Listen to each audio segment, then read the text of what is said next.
এই হেয়ার ফলের প্রবলেম আছে তাই না? ছোট ছোট মিস্টেক থেকেই শুরু হয় আমাদের হেয়ার ফল। হেয়ার রুট খুবই সেন্সিটিভ হয়।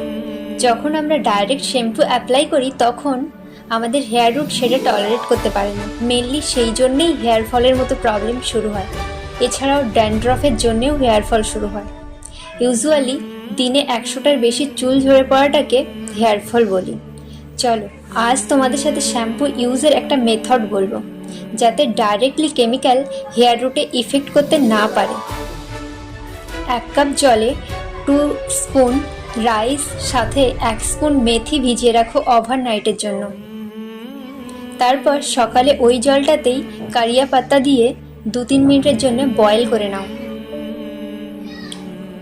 নর্মাল রুম টেম্পারেচারে এলে জলটা থেকে মেথি ও চালকে আলাদা করে নাও, দেন অ্যাড করো শ্যাম্পু।